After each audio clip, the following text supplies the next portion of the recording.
You're so handsome, my love, pleasing beyond words. The soft grass is our bed. Do you realize that in rabbinic teaching, a bride who had beautiful eyes possessed beautiful character? That's what it really meant. So when he started talking about her eyes and that they were as beautiful as a dove, what he was talking about is her character. And he was building her up once again. They're indicators of who she really, really was. Here's what's interesting to me. It wasn't about their physical looks. It was about who they were on the inside, because literally, I've painted this picture before. If we painted the picture of how he describes her and how she describes him, it's a little weird.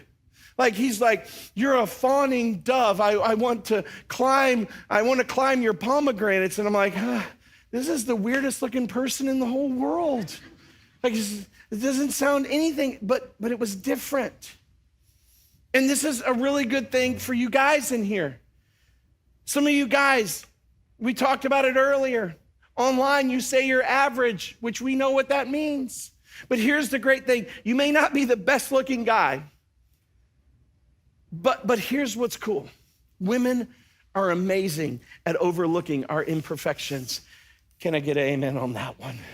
Because if you're married in here, you have had that happen. And when you lay down your life for her and you love her and you encourage her and you serve her and you cherish her, and when you value her, suddenly you look like the most handsome guy in the whole world. And that's why some of you dudes are going, man, I'm telling you, I got a friend of mine and I don't think he's nearly as good looking as me, but he has the smoking hot girl.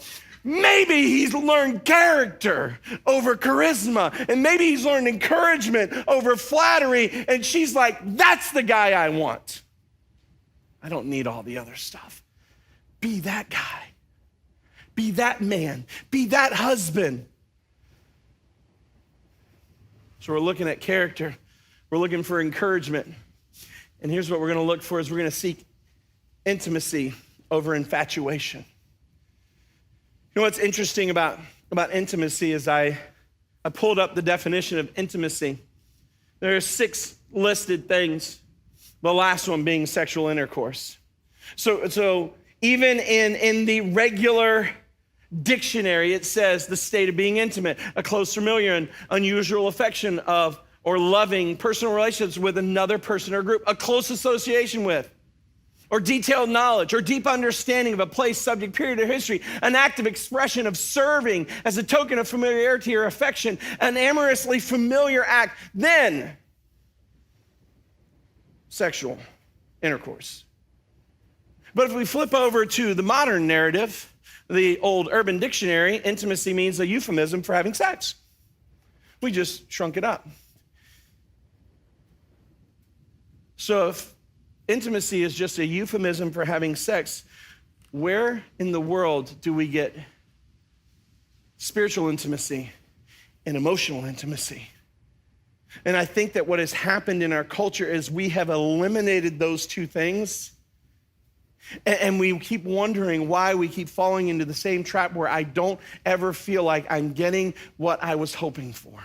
I put my faith in Jesus, my